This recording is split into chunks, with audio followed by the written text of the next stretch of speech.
Whereas Section 10(5) of the Employment Act 2007 provides for the procedure of change of contract terms for an employee. The governor, through letter reference NCG/TRNSF/18/VOL/3/283, dated 27th June 2024, redeployed 10 officers, ward and sub-county administrators, to positions in which they had no requisite competencies, so as to create room for the dual appointments. Allegation number 6, abuse of office through usurpation of powers of the Auditor General and the County Public Service Board, and violation of due process through illegal payroll, audit, and demotions.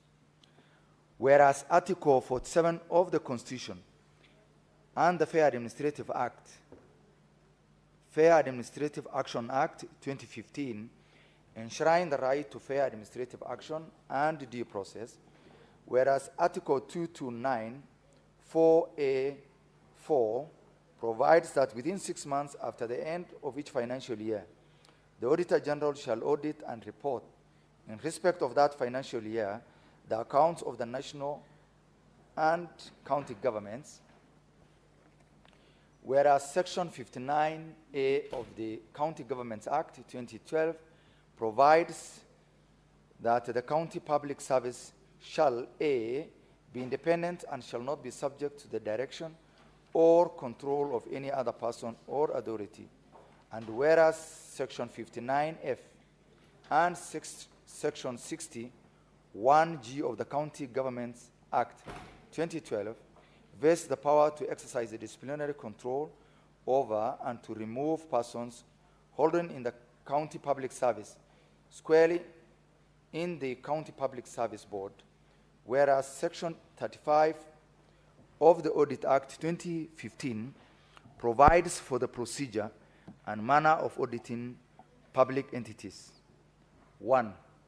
In September 2021, the governor purported to demote more than 100 staff, which action was reversed by the Employment and Labor Relations Court sitting in Kisumu. 2. Further, in May/June 2024, he demoted another 254 staff on the basis of a payroll audit report without the process, usurping the function that falls squarely under the purview of the County Public Service Board. 3. The governor appointed a payroll audit team without due regard to Section 35 of the Audit Act, approval by the County Assembly or the Auditor General, contrary to legal requirement. 4.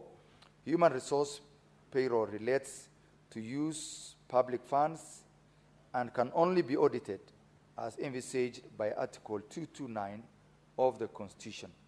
5. The Auditor General is the only constitutionally mandated body to audit all state organs, including county governments, and it has not delegated any of her mandates to any institution to carry Nyamira county payroll audit. 6.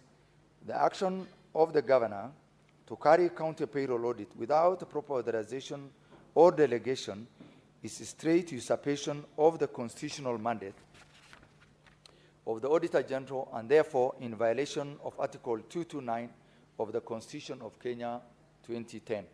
7.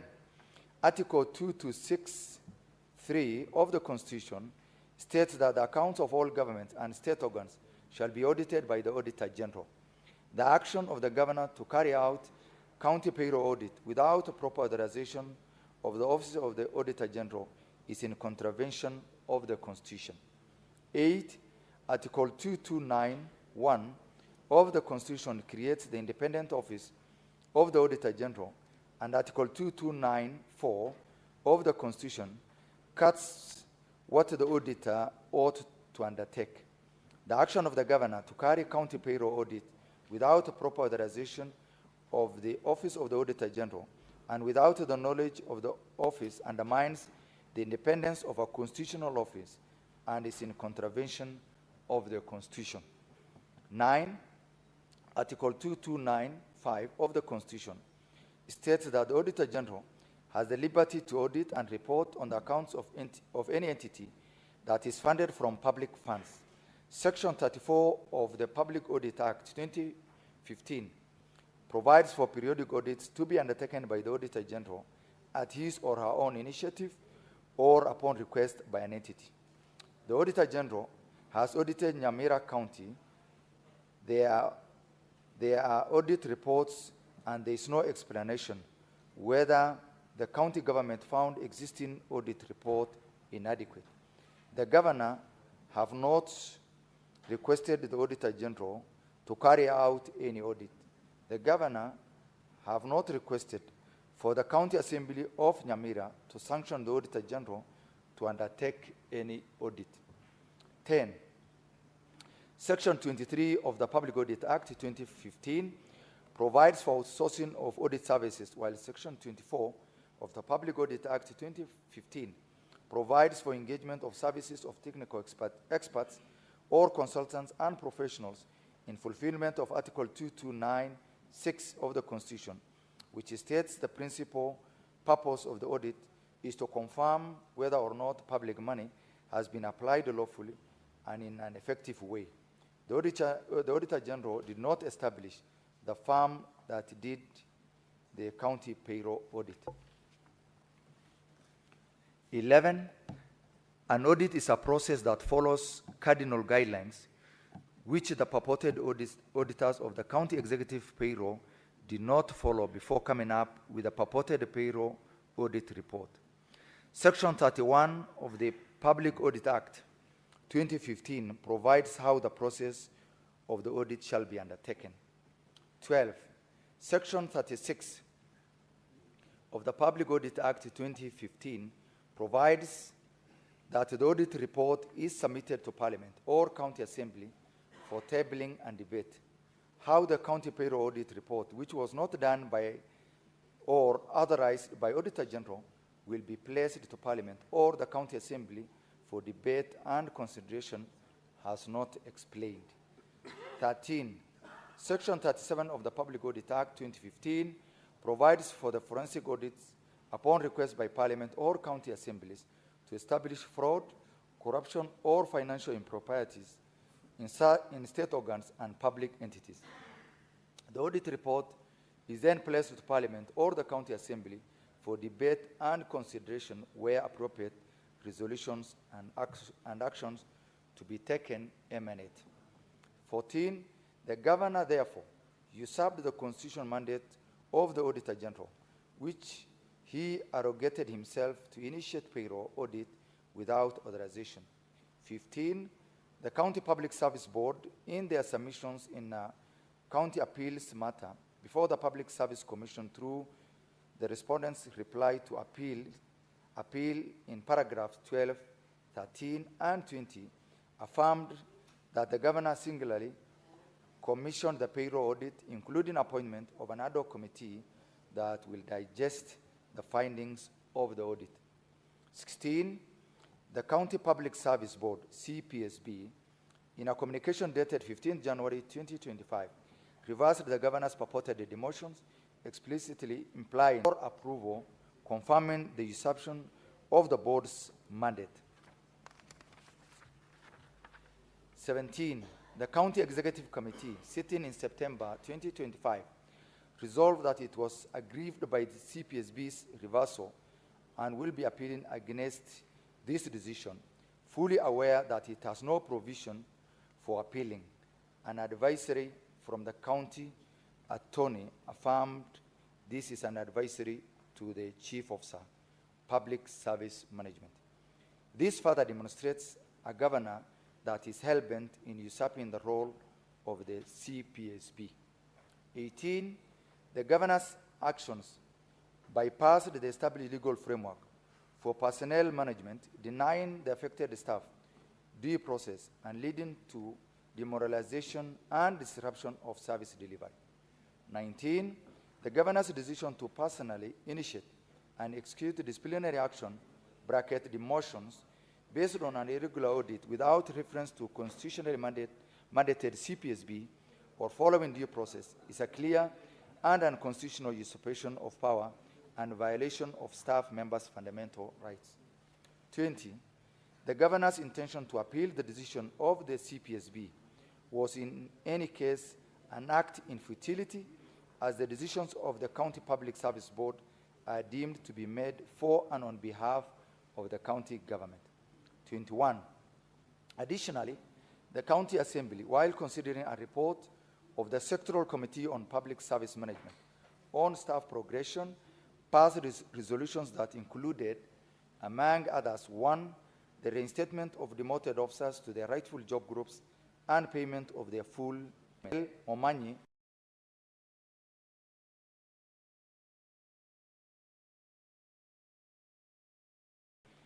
and the further resolution to have her step aside for contempt of the County Assembly and its committees. 22.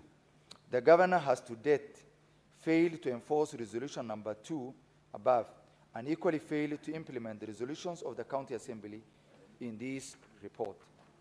Allegation number 7, abuse of office by purporting to suspend the Secretary to County Public Service Board. Whereas Section 58(5)(b) of the County Governments Act 2012, as read together with Article 2511 of the Constitution of Kenya 2010, provides that the members of the board may only be removed from office by a vote not less than 75% of all the members of the County Assembly. 1. The above article and/or section do not anticipate or confer power upon the governor to cause such an action as suspension of a secretary to the County Public Service Board. 2. His Excellency Amos Kimwomi Nyaribo acted ultra-vires by purporting to suspend the secretary to the County Public Service Board by the letter reference NCG/GVN/VOL.1 dated 2nd May 2023 beyond his powers as provided for in Section 31 of the County Governments Act 2012.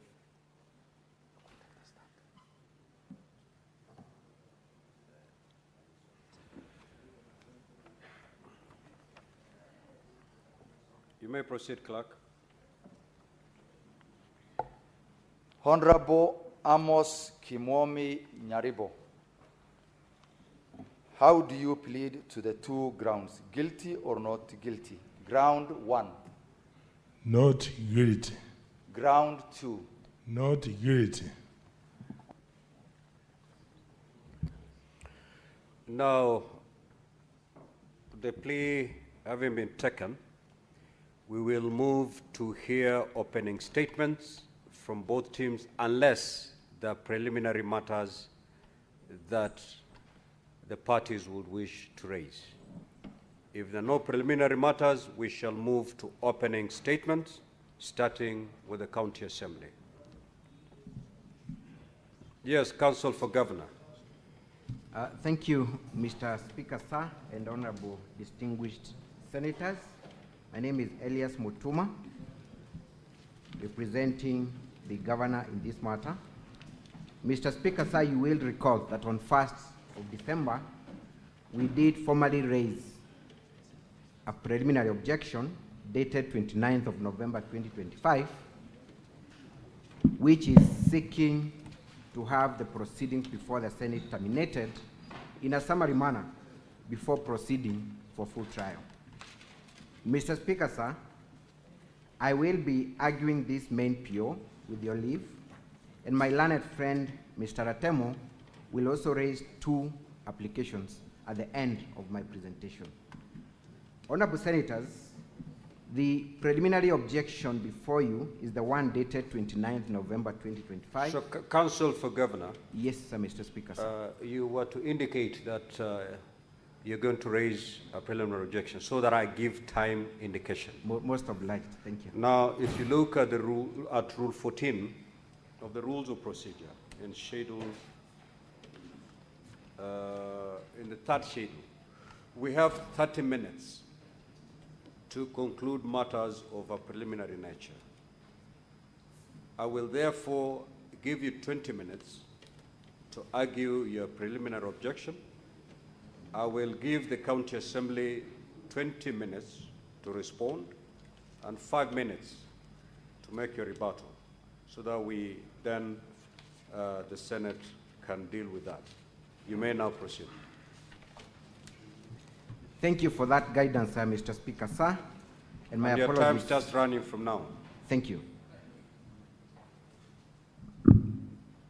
Thank you, Mr. Speaker, sir, for the opportunity.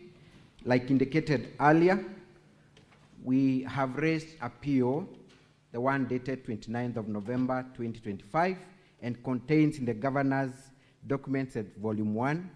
It's a very thin document, Volume 1 of the governor's documents. A very thin document, Mr. Speaker, sir. Mr. Speaker, sir, the objection that we have raised through this PO is not just about a procedural issue. It boils down to the very core and principles of our Constitution, because the motion that has been presented before you and the resolutions by the County Assembly of Nyamira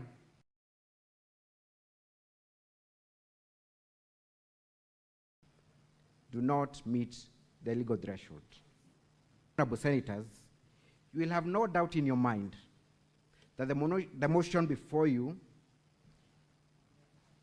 is based on a foundation that is constitutionally rotten, procedurally fraudulent, and mathematically impossible. I will be submitting that there is only one remedy available for this kind of an incompetent motion, and that is to terminate it before moving for trial. For allowing the procedure to go on to full trial would be to let a nullity in law assume cloak of legitimacy. Mr. Speaker, sir, the core of our objection is that the motion before you does not mean the 2/3 threshold that has been set by our Constitution and the other enabling provisions of the law. This ground is premised on two main issues. One is that whereas our Constitution at Article 181, which gives these senators the power and the mandate to hear and make a determination on matters impeachment, requires that if the impeachment proceedings were to succeed, then it must have been supported by at least 2/3 of all the members of the County Assembly. And therefore, Honorable Senators, before even interrogating the issues before you, the first call of duty is for you to satisfy yourself that the resolution that has been forwarded by the County Assembly meets that threshold. Honorable Senators, there are only 3 legal provisions that guide on matters impeachment. One is Article 181 of the Constitution, which requires that the County Assembly, through the operationalization of Section 33, must meet that threshold. And when you look at Section 33 of the County Governments Act, it provides as follows. One is that, but before I go there, Honorable Senators, let me submit as follows. Matters impeachment must begin from Article 181. Article 181 gave Parliament the power to enact a law that provides for the procedure of removing a governor from office. Pursuant to that mandate, this Parliament enacted Section 33 of the County Governments Act. The provisions of Article 33 are very clear that the threshold must be 2/3 of all the members of the County Assembly. Now, the county assembly will appear before you and argue that the threshold had been reduced by vacancies that had resulted from death, designation, or other factors. But, honorable senators, the constitutional threshold remains fixed. It cannot be altered. It cannot be amended. And therefore, honorable senators, what is the total number of the County Assembly of Nyamira? At volume 2A of the governor's document, you will come across the official determination of the total number of members of the County Assembly of Nyamira. Honorable senators, who makes a determination on the total number of members of the County Assembly? It is not the Speaker of the County Assembly. It is not the Leader of Majority. It is not the mover of the motion. It is not any member of the County Assembly. That determination on the total number of the members of County Assembly is predetermined by the very institution that has been mandated with matters election in Kenya, and that is IEBC. At page 42 all the way to page 46 of volume 2A of the governor's documents, you will come across a Gazette notice that was published way back in 2022, confirming the total number of members of the County Assembly of Nyamira. So that is the total number, legally declared, legally fixed, that cannot be changed or altered by any member. That number, honorable senators, is 35. 20 elected members of the County Assembly, 11 members as gender top-up, and 4 representing the marginalized. That is the position. That is the legal position.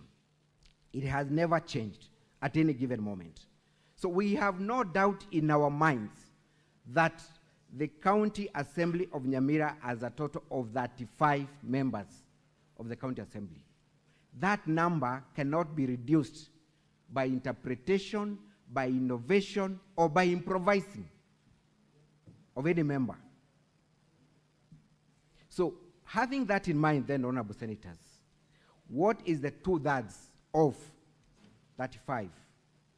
I may not be very good in maths, but we've been here before with the Kedicho matter, with the Isiolo matter, and this Senate was very clear that you cannot have half a person. And therefore, when I do my maths correctly, is that at least 2/3 of 35 must remain to be 24. So the question then that this Senate will have to ask itself is whether 24 members of the County Assembly resolved to impeach the governor. Should you find that you do not have 24 people who voted in favor of this motion, there is only one remedy: to send the County Assembly back to the drawing board for them to meet that threshold. Honorable senators, the record before you will demonstrate 2 things. One is that there were 19 members present on 25th of November 2025 that voted to impeach the governor. That is on record. The Hansard speak for itself. 19 members. However, strangely, honorable senators, 23 votes were generated from a total of 19 members who were present in chambers. Section 20 of the County Governments Act gives directions on the procedure of voting. And it says as follows, that any decision of the County Assembly shall be made by members present and voting. That is section 20. By members present and voting. Their own standing orders, standing order number 67, speaks verbatim section 20 and says that any decision of the county assembly shall be made by members present and voting. Now, if we only had 19 members in chambers, they have given you that list. How could they generate more than 19 votes?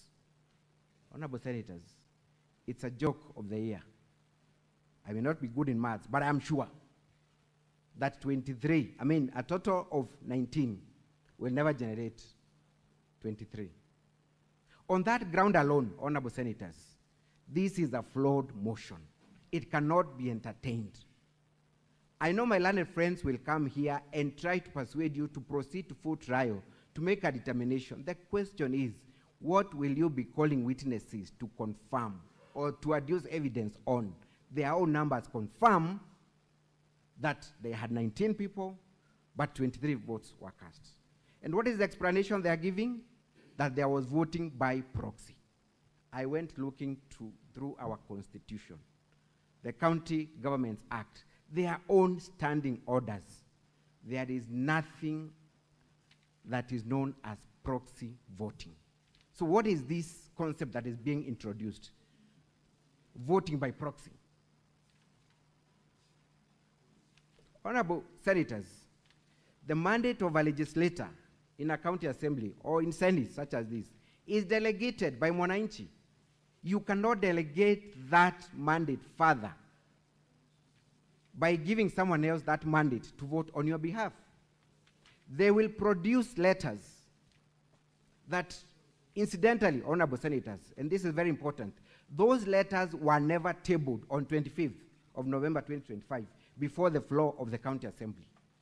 Those letters were not forwarded at the beginning when this resolution was forwarded to Senate. Those letters only emerged on 1st of December 2025 when now they were presenting their second set of documents.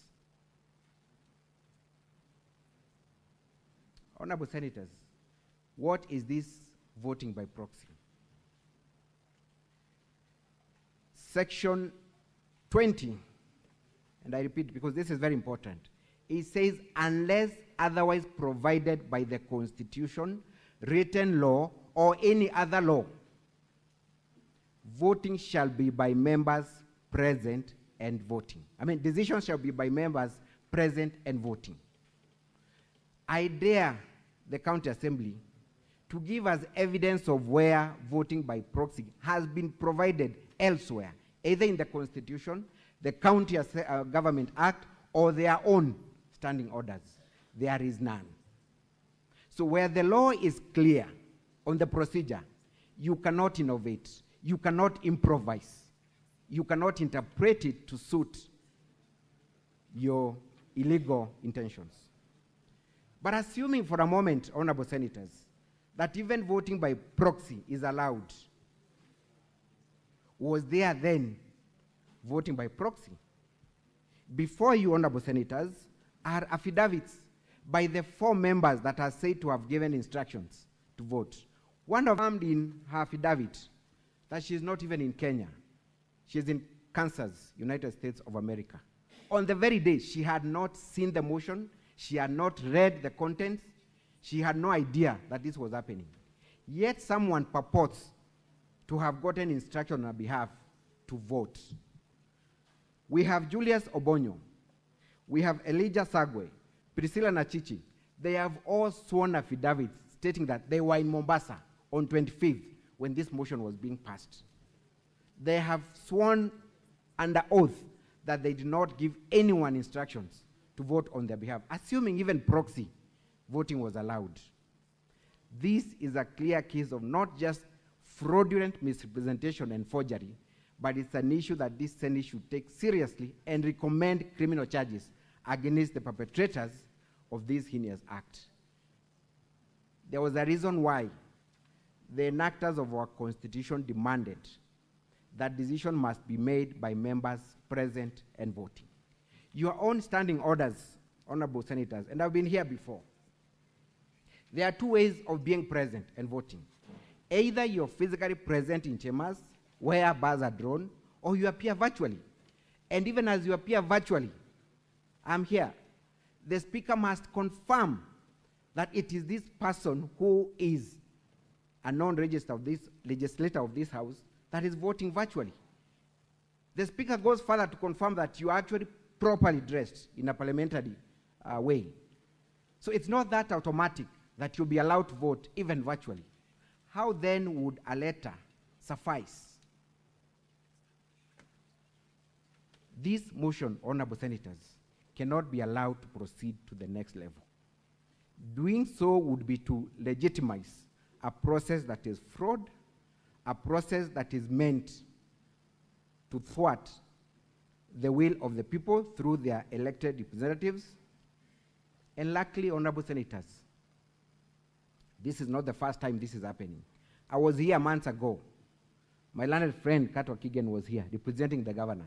The same arguments I'm raising are the same arguments he raised, Kericho 1 and Kericho 2, and he succeeded. And that's why I have crossed the floor.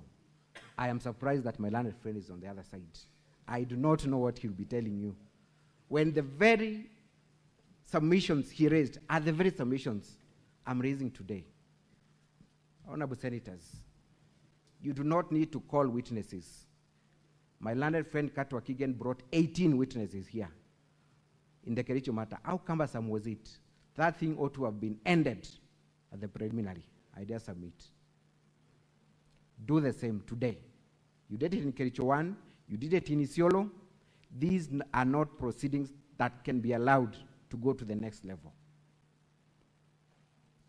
The other issue, because of time, let me just raise it, because I only have 3 minutes. Honorable senators, should this motion then proceed to the next level, we have made an application through a letter that we have forwarded to the Senate, calling for the Speaker of the County Assembly, and this letter is the one dated 2nd December 2025, which makes an application to have the Speaker of the County Assembly and the Clerk of the County Assembly to be summoned to appear before you and produce the original letters that are purportedly given to the Speaker allowing for proxy voting. I say I have 3 minutes. I want to spare them for the rejoinder. My humble submission to you, honorable senators, we could be done before lunch hour today because there is nothing that is before you. What you have is a stillborn child. What you have is a lifeless motion that cannot be entertained.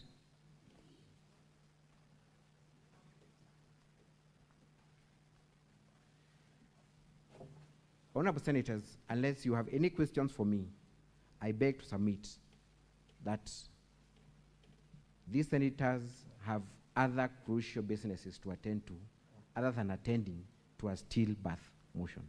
Thank you. I rest my case. Counsel for the County Assembly, your 20 minutes starts running from now. Good morning, Mr. Speaker, sir, and honorable senators. Mr. Speaker, sir, and honorable senators, it is our argument that the issue being advanced in respect to Nyamira is very different from the one for Kericho, and I'll come back to that. But I want to start from where Kericho 2 was left. Being that when we raised the preliminary objection, the general position of the Senate was that the people of Kericho, on their complaint brought in through their MCS, should be heard. Mr. Speaker, sir, and honorable senators, we pray that the same be applied in respect to Nyamira, that this matter proceeds and you hear the concerns of the people of Nyamira, and if it necessarily will entail you are having to combine a determination of the preliminary objection together with the merits of the issue,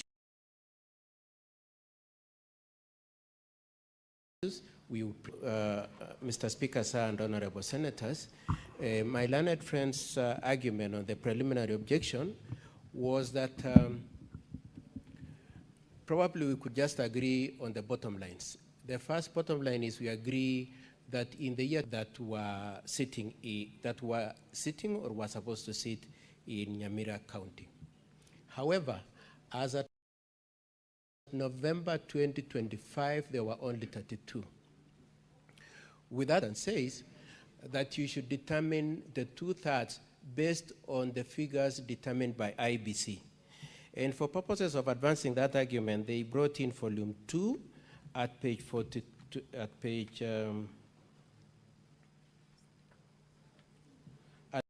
9 to 42, in which they provide the list of the MCAs that had been elected, and says that IBC has determined that issue of the number of MCAs for Nyamira and cast it in stone.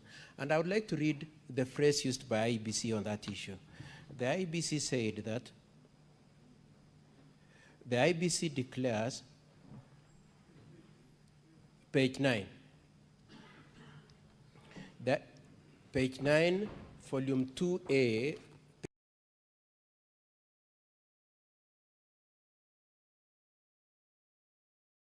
page 9, volume 2A of the governor's bundle.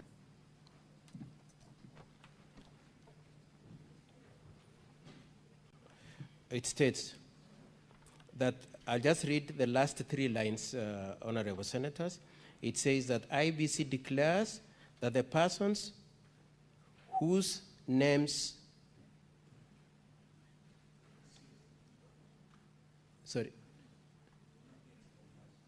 page 9, volume 2A. Just a minute. I want you to read this for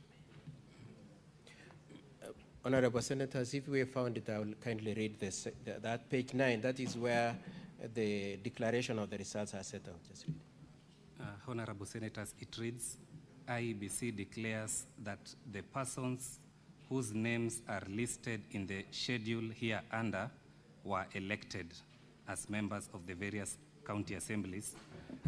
You may be having a different volume line. Honorable senators, it is volume 2A of Governors 2A. 2A, page? Yes. Page 9. Page 9? Yes. Yes, page 9, yeah? Yes. Yes.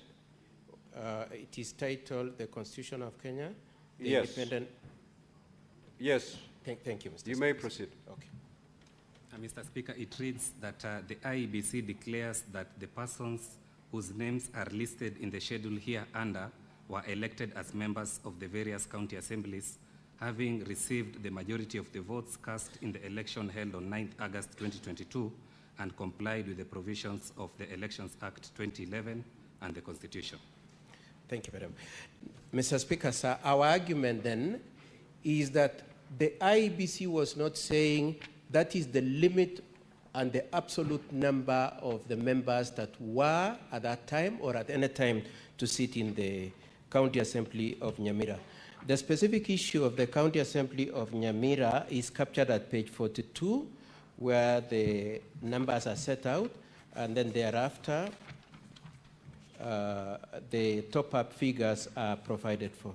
Now, Mr. Speaker, sir, and honorable senators, the point I'm making is this, that when the Constitution and the County Governments Act states that it is 2/3 of all county assembly MCAs, it can only be referring to the MCAs at the material time. It cannot be an absolute.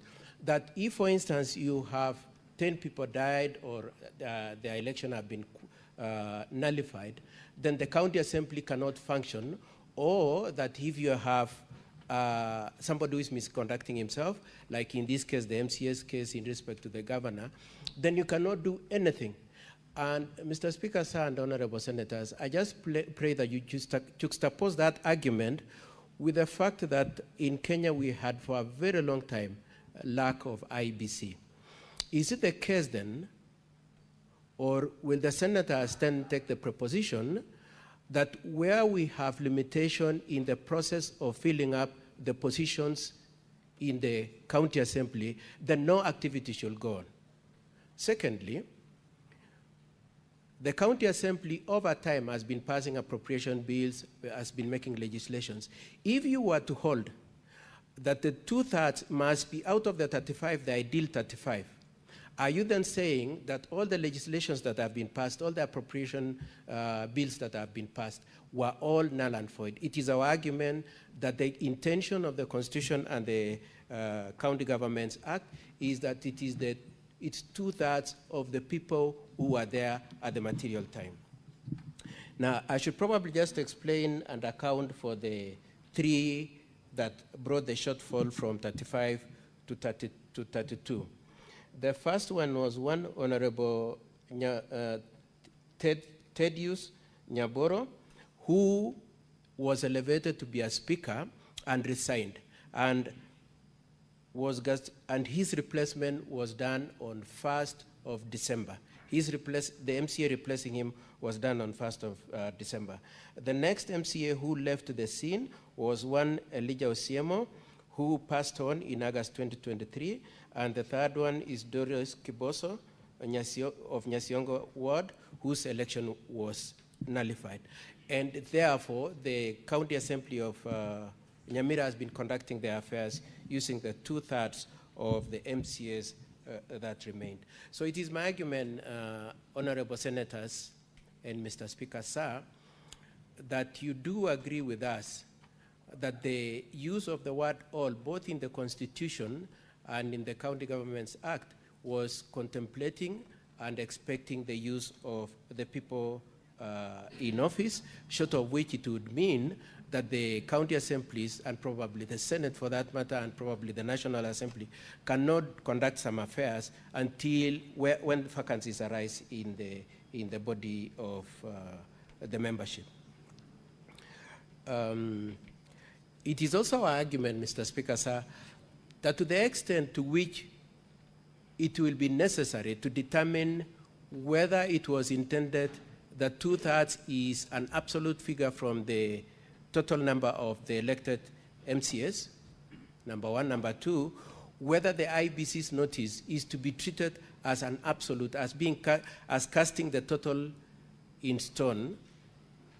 Those two questions are questions of fact, Mr. Speaker, sir, and Honorable Senators, and it is our argument that you should allow this issue to go into full hearing and a determination be made on that issue. Mr. Speaker, sir, I would like then to move on to the issue of proxies. My learned friend has said that the letters upon which the people who exercise voting rights on behalf of others were not produced in the Assembly.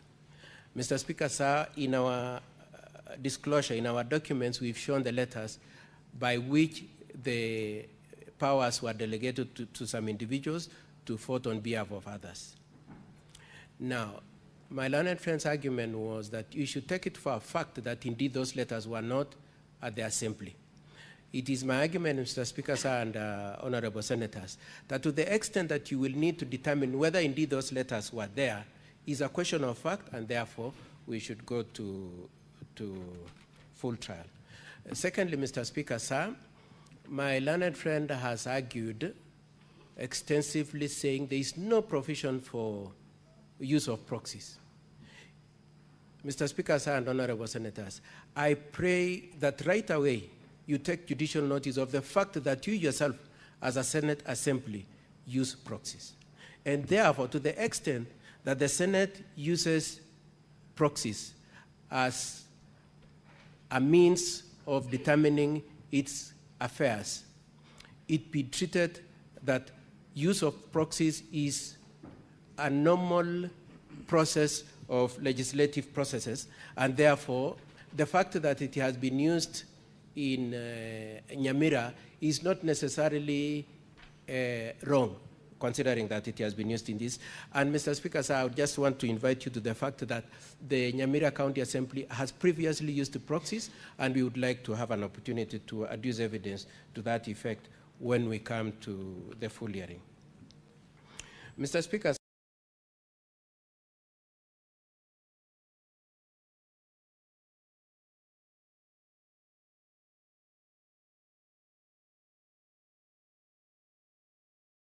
Standing Order number 67, my learned friend said that I will not be able to refer to. And Standing Order number 67 of the County Assembly, of the Nyamira County Assembly Standing Orders, provides for 3 means of voting. That is secret voting, roll call voting, and electronic voting.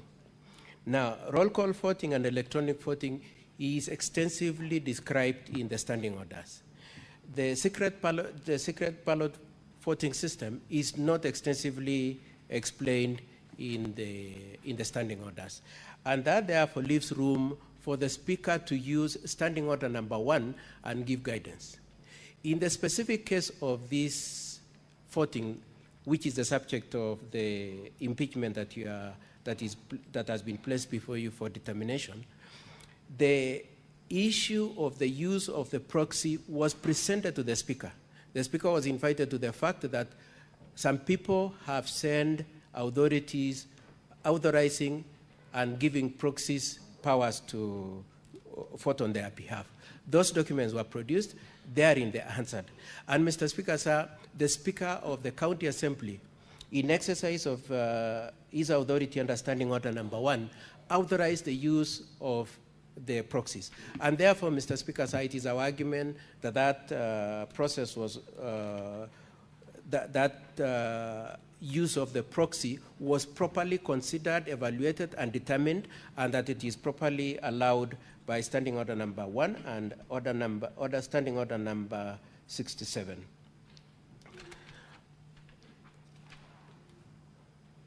Mr. Speaker, sir, I would like to cede the remainder of my minutes to my learned friend, Mr. Mokua, on the 2 preliminary issues.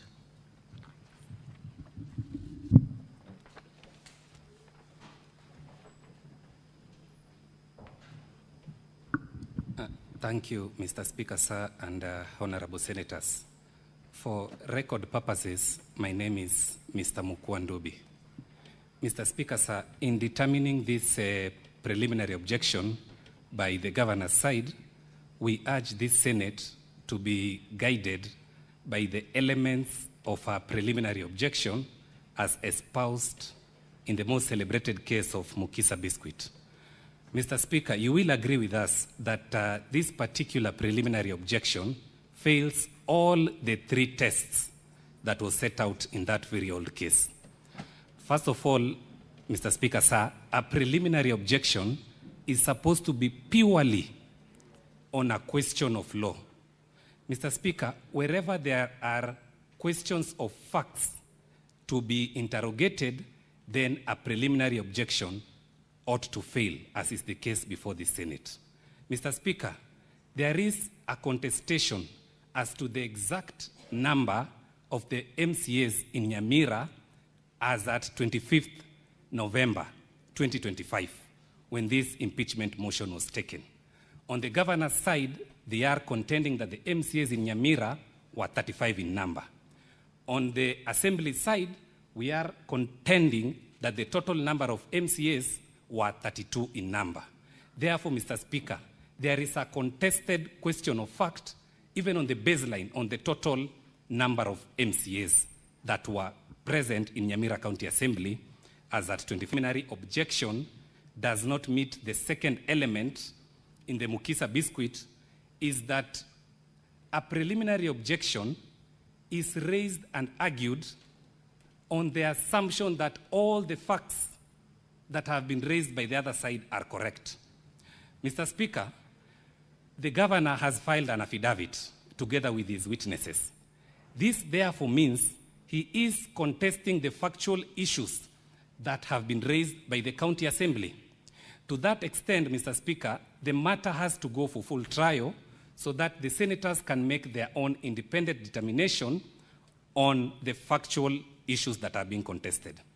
Mr. Speaker, in the Kericho 1 impeachment, there was general consensus, both by the governor's side and the assembly, that the total number of MCAs were 47 and that those who voted were 31.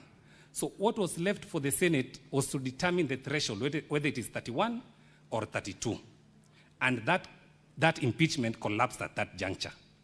But in Kericho 2, there were contested factual issues, and that is why the matter had to go for full trial, and then eventually the senators had to rule on the issue of the threshold. Mr. Speaker, it is our submission that the position in Kericho Impeachment 2 is the one that is obtaining in the present impeachment proceedings. There are highly contested issues of fact which cannot be determined summarily at this preliminary point. Very finally, on the third limb as to why this particular PO ought to collapse, Mr. Speaker, a preliminary objection ought not to be raised where issues of discretion are to be determined. Mr. Speaker, sir,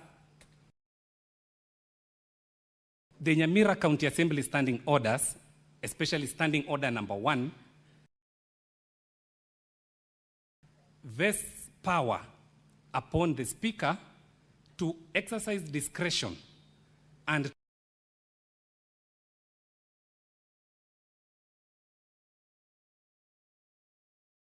rule on procedural aspects which have not been expressly provided for in the standing orders.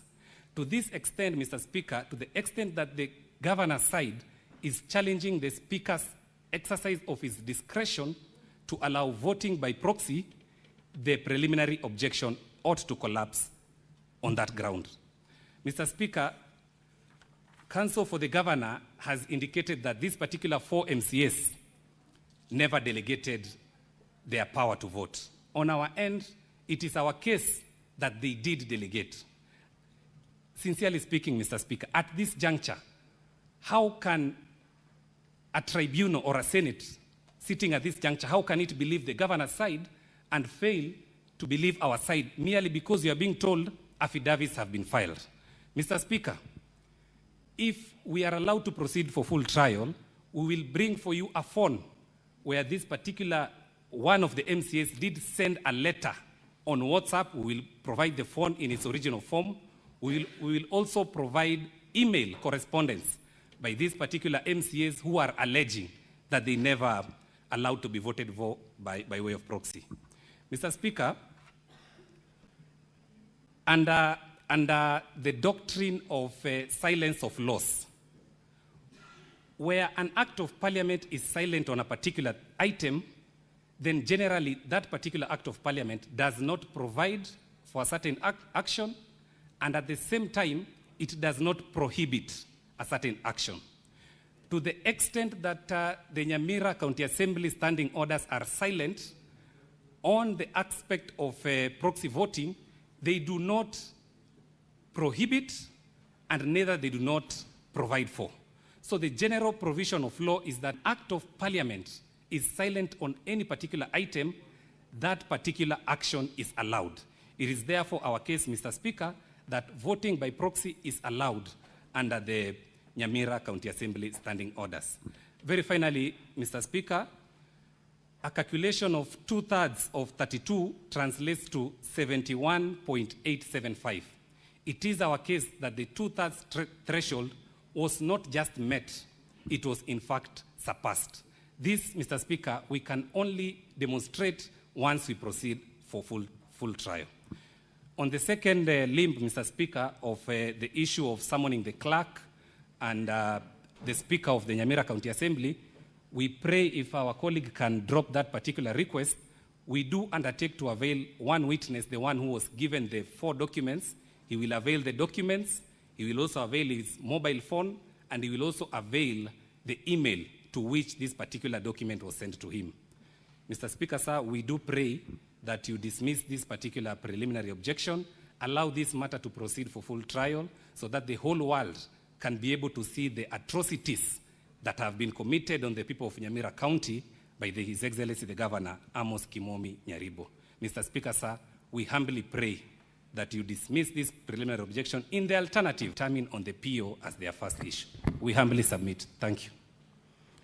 Now, Honorable Senators, pursuant to Standing Order 34-2A, I will allow later interruption of the proceedings at 1:15 to allow a rejoinder from the team of the Governor, and thereafter allow Honorable Senators, if you would wish to seek clarifications or ask questions to any of the parties present. Counsel for Governor, you may proceed with your rejoinder. Thank you, Mr. Speaker, sir. 5 minutes. Mr. Speaker, sir, with your permission, I had reserved 3 minutes. Okay. For my yes. Thank you. Those are 8 minutes. I will use 3 minutes, then my learned friend will proceed.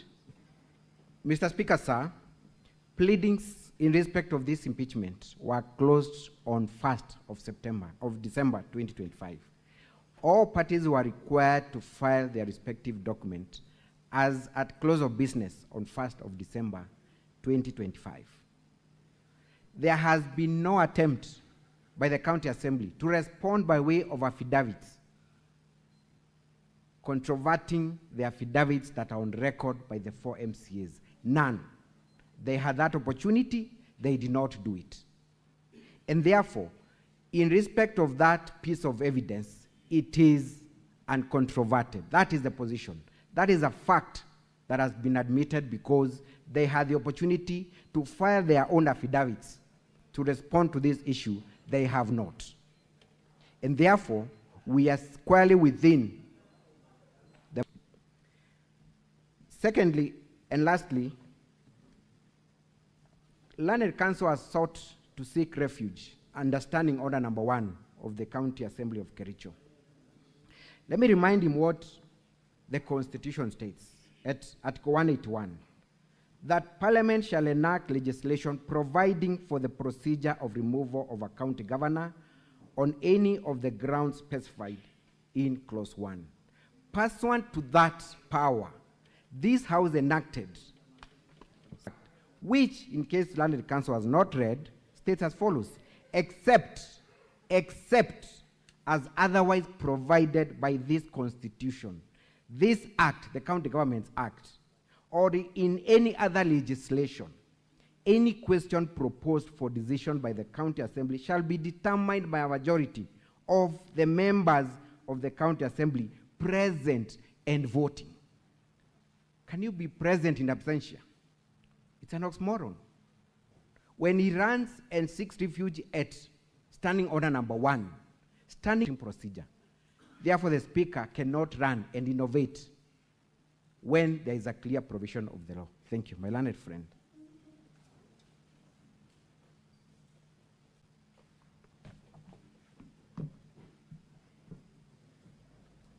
Mr. Speaker, thank you. For the record, my name is Zelma Bunuke, Counsel for the Governor. I'll address the issues that have been referred to by the other side of the County Assembly. I've heard them urge the issue of Kericho and how the proceedings of this House were concluded. It will be noted and on record that upon the proceedings being terminated, the Senate resolved to vote on the PO first before delving into the other grounds. What then does that mean, Honorable Senators? We do not have to waste time on an illegality at this space. As my colleague said, the Honorable Senators have a lot to do, and we have highlighted a significant point or question of law on the threshold. Let me take you through what constitutes of the Nyamira County Assembly. It has got 20 elected members, 11 of which form the part of the gender top-up, 4 in the marginalized category. That is 35. Nothing changes. I will put contexture to that while referring to the Constitution of Kenya under Article 138 on the election of the President. Allow me, Honorable Senators, to refer to Article 138, 4A, which says, in a presidential election, a candidate shall be declared elected as a president if the candidate receives A, more than half of all the votes cast in the election, and at least 25% of the votes cast in each of more than half of the counties. Honorable Senators, we have 47 counties in Kenya. Half of that, my quick math tells me that is 24. Therefore, the express provision of this, of the Constitution, is that we cannot then say that if 38 counties voted, then they did not meet the threshold, because the law is clear that they have to be more than half of it. So what you're being told here is that we need to subtract the members who are not present and then lay the basis of having the 2/3. Allow me to refer to the Constitution once again on the process of the removal of a governor. It's very clear. It is not something that has been created out of anything else, but it's in the Constitution. The framers of the Constitution were very specific under Article 33(1), and I will read Article 33(2). Sorry, this is the County Government Act, Section 33(2). It is specific that a motion under subsection 1 is supported by at least 2/3 of the members of the County Assembly. This, honorable members, is a specific motion. It is not a bill or any other motion that can be brought to the House. It is particular to the removal of a governor. We do submit, honorable senators, that even if the County Assembly Speaker sought to create his own rules on how to conduct this voting exercise, then the standing order number 1, which they have sought to rely, is very specific, and they have read selectively standing order number 1(1). What they didn't tell you is that standing order number 1(2) provides as follows. The decision made in paragraph 1 shall be based on the Constitution of Kenya, statutes of law, and the usage of forms, precedent, custom, procedures, traditions of the County Assembly of Nyamira, the County Assembly, and the Republic of Kenya within this jurisdiction. They have failed to refer you to any statute that provides for proxy. You have also been told that this is a norm at the County Assembly of Nyamira to use proxy voting. Then we pose this question, honorable senators. Should we then countenance an illegality on the face of it, which has these serious ramifications, including impeaching an elected governor on a basis that does not exist in law? Honorable senators, we urge you to consider our preliminary objection, and especially on this point on the threshold. If you are told that the issue of proxy have to be called as witnesses, that is fine. But then have we determined the first question on whether this motion met the threshold? The answer is a resounding no. We yield to that, honorable senators. Thank you. Now, honorable senators, we have 6 minutes. Kindly shoot straight so that we can extract the most out of these 6 minutes. Senator for Nairobi City County.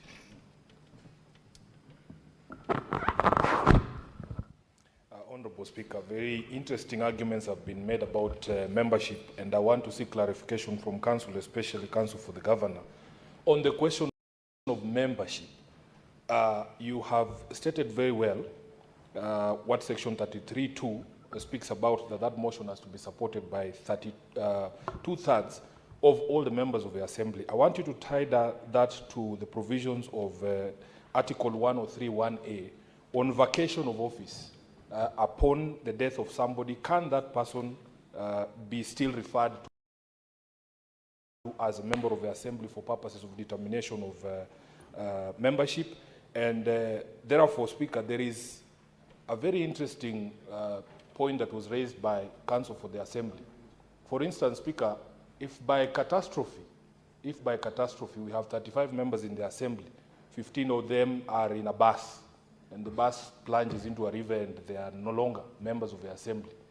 If an issue of impeachment were to arise in determining 2/3 of those members of the Assembly, is it the case for the Governor that we will still use the number that was determined at the election in August of 2022? Thank you, Honorable Speaker. There's Counsel for Governor.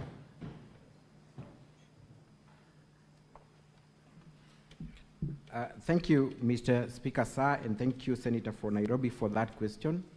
My straight answer to that question is the impeachment process is governed by 3 pieces of legal provisions: Article 181, Section 33, and the standing orders. It does not anticipate a scenario whereby there will be a vacant that will have to last for so much, or rather for so long, such as to affect the business of the House. And let me just give this as an example. Assume that for a moment, half of the House is not present, either by tragedy or disaster. What happens to that House? Do we then reduce the threshold to the remaining 10 or 5? We cannot do that. So if there is a vacancy, it does not affect the threshold because the law has a mechanism of filling that vacancy. That would be my short answer to that issue. Thank you. Senator Wambua.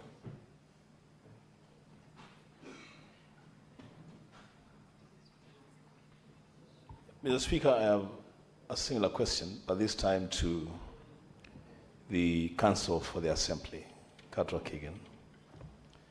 Mr. Speaker, I want the lawyer to address me and address this House on the question of the membership of any assembly.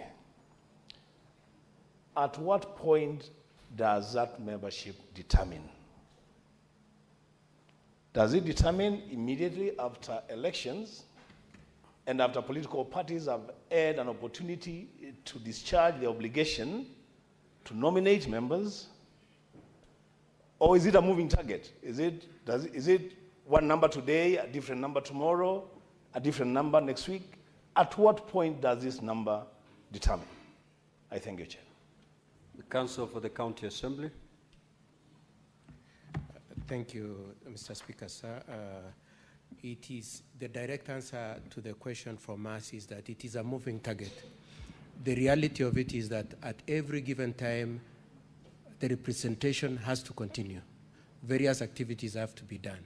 There is need to approve budgets. There is need to determine issues. And therefore, the fact that there is a continuous need to attend to issues on behalf of the public makes it a moving target. And at every given time, the people who are available to transact the business on behalf of the people who elected them is the determining factor of the total bottom line number of people who are to vote. That's my answer to the question. Senator Boni.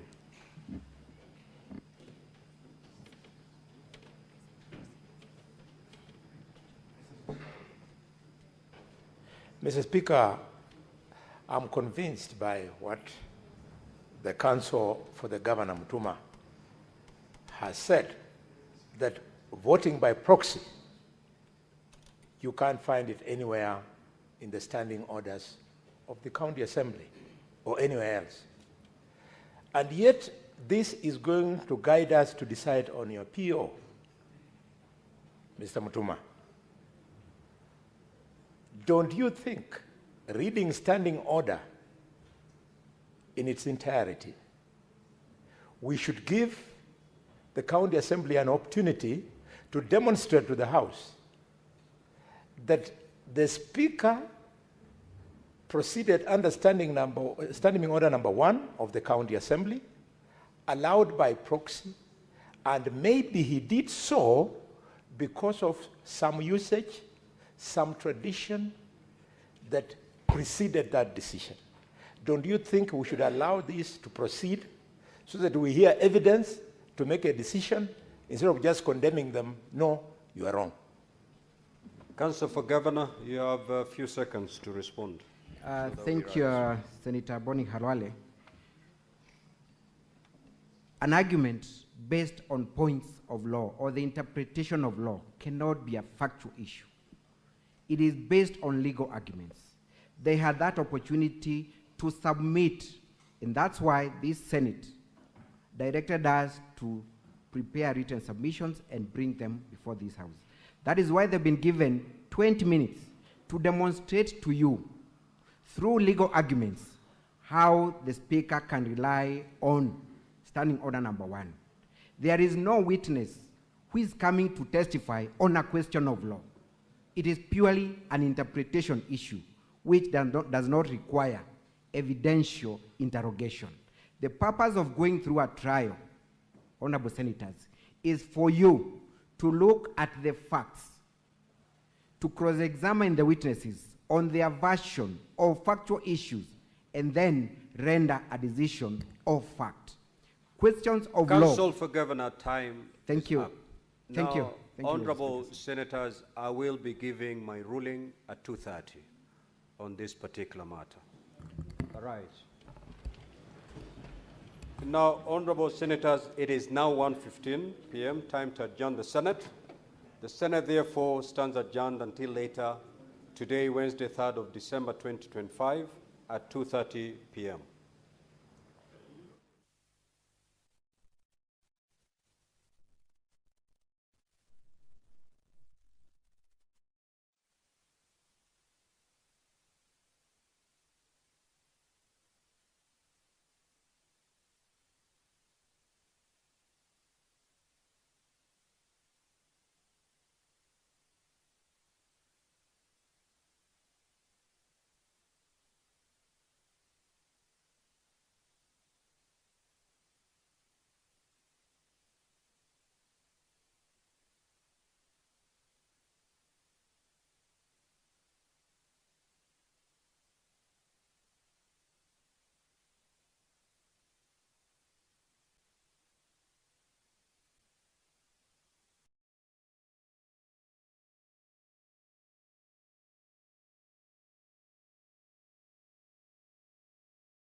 The past performance is not indicative of future performance. That's typically things that are put in fine print in any investments as you think about them. Typically, diversification is quite key, and not just put all your eggs in one asset class, so at least to diversify. It's time for the winners. So, Churchill, what we'll do here is drum rolls.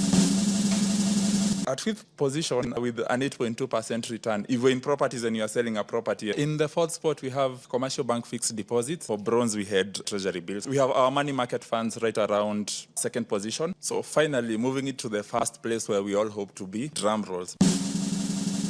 We have quite by a country mile, equities outperforming every other asset class.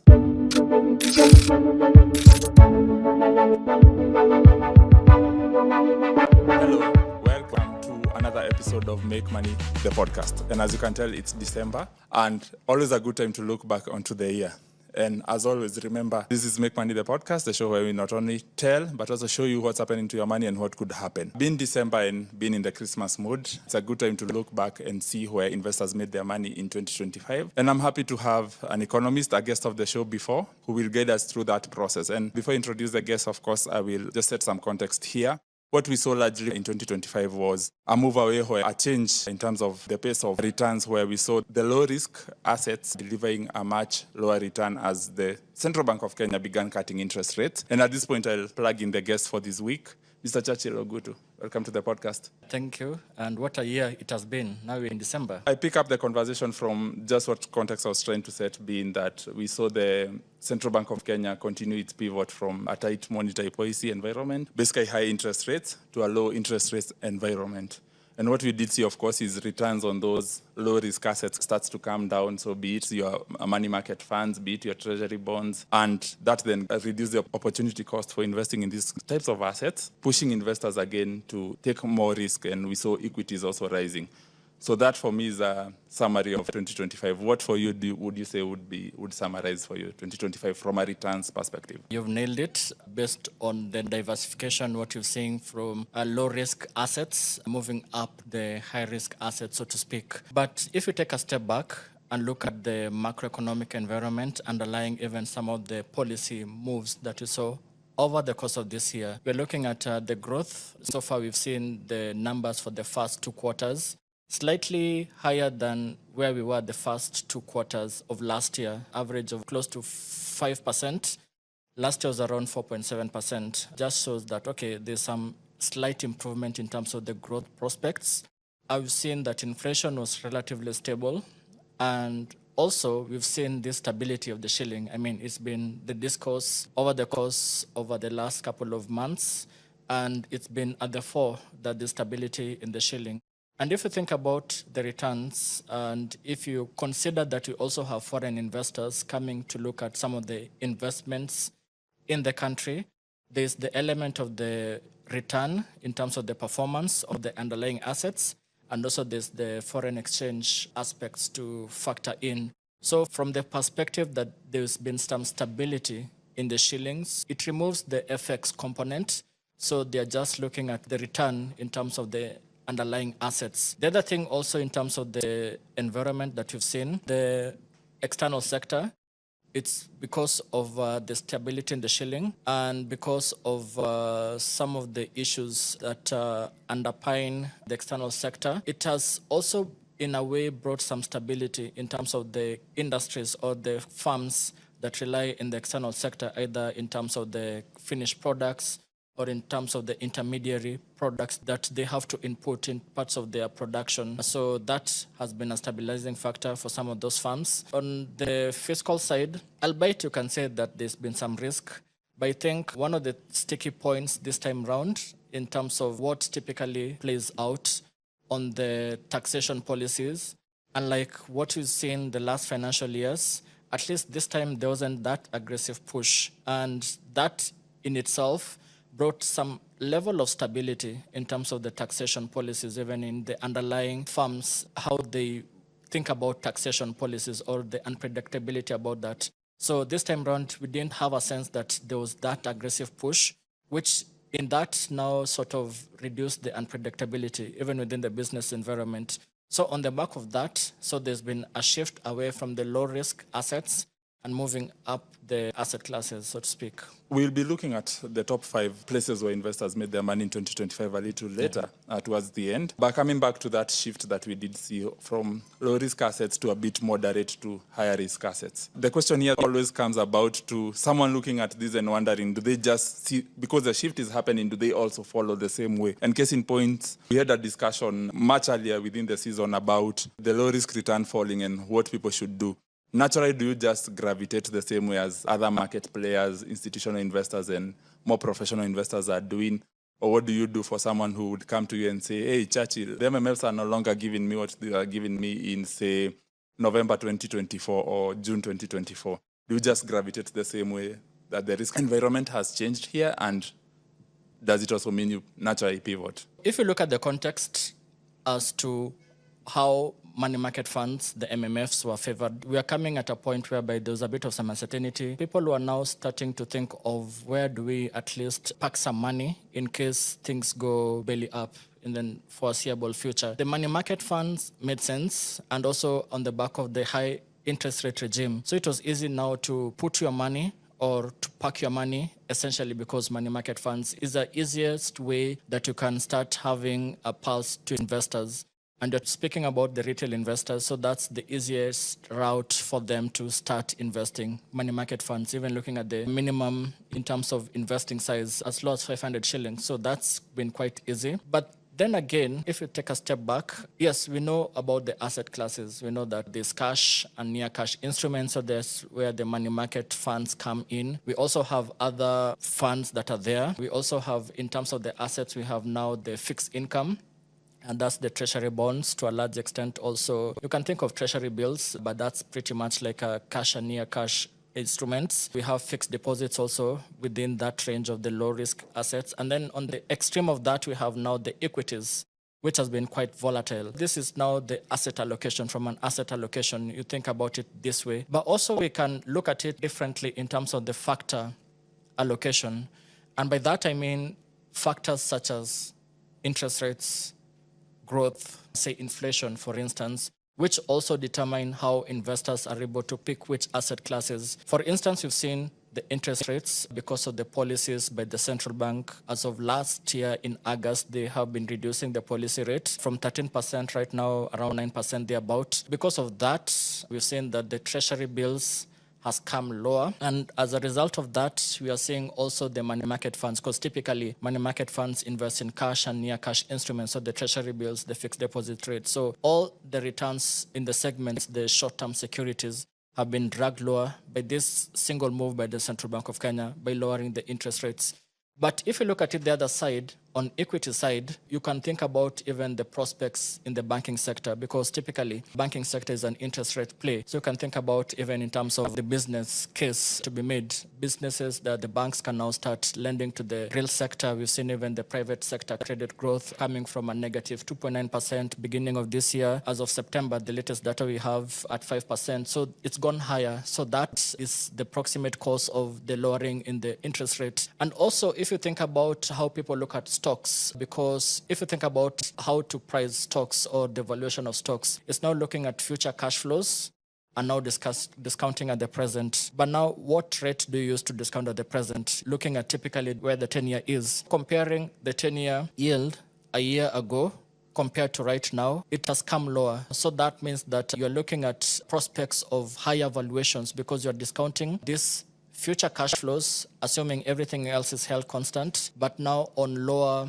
yield. So that means that the valuation will be higher from that perspective. The other aspect is now on the earnings. Stable inflation, Kenya shillings been also quite stable. The potential for earnings in this environment, at least there's a solid case to be made. So that's where the pivot in terms of the interest rate. By this, if you look at this one factor only, you can sort of, okay, yes, on one hand, the near cash returns are coming lower, but also I can shift to look at other equities, the higher risk side of that.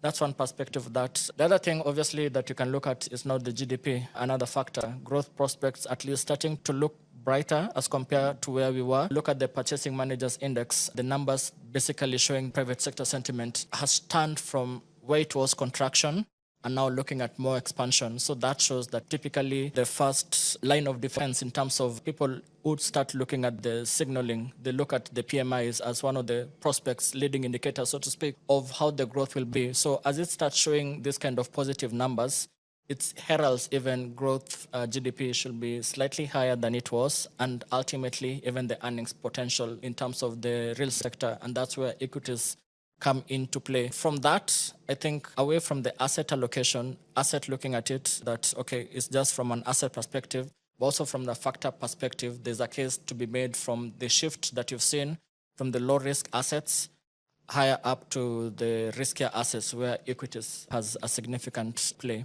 Before we unveil our winners, one last question here before we go to the top 5. There's a temptation, and someone listening and watching this will be tempted to want to put their money in 2026 in what will be the winner here. What strategy or what advice would you give when someone sees, hey, you've decided that this was the highest earning class of 2025 from your analysis and you've walked us through what were the factors?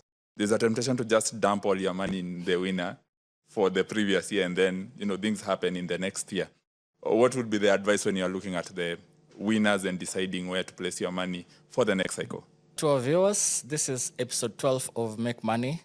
I think the first episodes, you walked through our viewers that past performance is not indicative of future performance. So I hope that they need to go back to the earlier episodes so far. So that is also the case to think, even as we head into 2026, that the past performance is not indicative of future performance. That's typically things that are put in fine print in any investments as you think about them. Typically, diversification is quite key.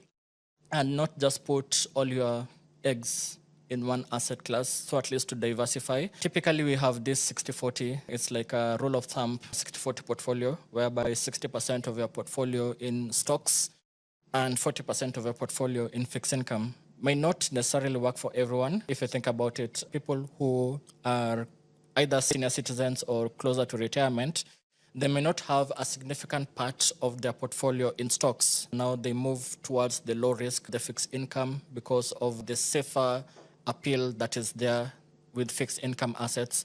For the Gen Zs, for the young people, at least stocks, they may stick to this 60-40 portfolio. But that notwithstanding, there's a case for diversification, at least because if one asset class has a rough year, as you've seen in the last couple of years, at least you can now be able to have a safeguard if you have diversified across different assets. So it's upon the clients, people who are watching us, to be able to diversify across the different asset classes. They have positives that they can be able to bring on the table, which will now counter some of the downside that other asset classes might potentially have coming into next year. So not that I have a crystal ball, because people may now come back to me if some of our predictions may not come into play, but at least you're safer at diversify away into different asset classes. And looking at even the returns that you've seen this year, it means that even at the bare minimum, you have to put your money to work in any of the asset classes. Even the safest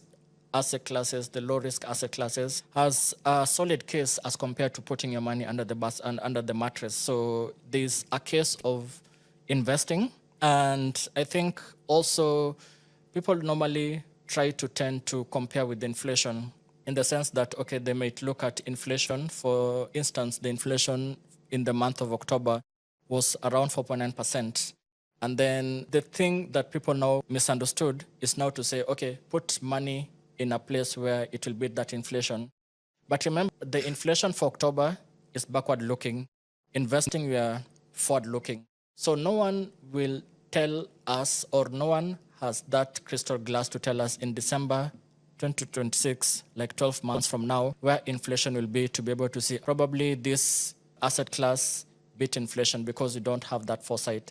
But ultimately, you are better off investing in any asset class that is there, as opposed to putting your money under the mattress. So at the bare minimum, even if you start with money market fund, right now we are seeing that the rates are quite low, but you're better off as somebody who does not invest. So bare minimum, at least invest. Better still, diversify across different asset classes. Now it's time for the winners. So Churchill, what we'll do here is drum rolls. I'll cue in from top 5 all the way to first, and maybe you can make 20-30-second comment on each. And just for the context of anyone following back at home or your place of work, we looked at investing 100,000 shillings at the end of 2024, so effectively around December 31st. And using the data available this far, we tried to work out where your money would be. So, Mr. Churchill, you ready? Yeah, sure. All right, great. At 5th position with an 8.2% return, if you're in properties and you're selling a property and we just quantify your investment as 100,000, you'd have had just over 108,200 shillings, ranking 5th. For properties, what would you say on this asset class? I mean, property acts as a hedge against inflation, the sense that what I was talking about earlier on, that you're better off at least investing in one of the asset classes. So property is one of the best hedges against inflation. So at 8.2%, looking at inflation over the course of this year, it's been at least moderate, but at 4%. So it has beat inflation over the course of this year. So assuming that you invested, as you said, you invested last year 100,000, now you're getting 108%. Inflation, the numbers you have as of October at 4%. So basically it's similar, or it's closer to the inflation numbers that we'll get as of the end of this month. At least you're better off in real terms, 4% real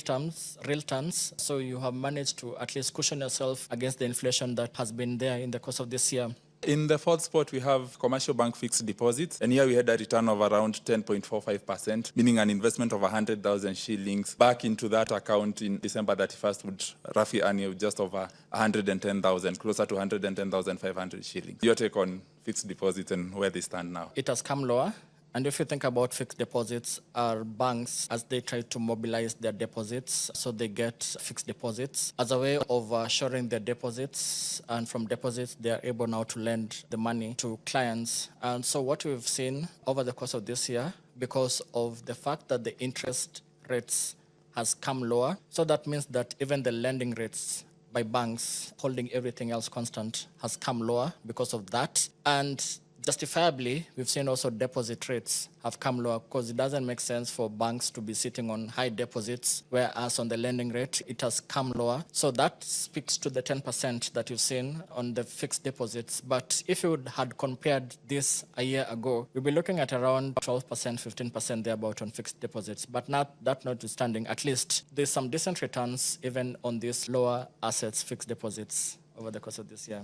Moving it now to the medal position, so in the 3rd position, bronze, and for bronze we had 10 shillings into your 1-year treasury bill, so effectively what you might see labeled as the 364-day paper. The average back in December 2024, which is what you would have locked in, would have had you at around 111,400 shillings. I know the rates have changed much right after that lock-in period we are just discussing, but what's your assessment on, especially the short-term treasury papers? Yeah, absolutely. I was saying a year ago, because you're talking about having invested this 1-year T-bill a year ago, and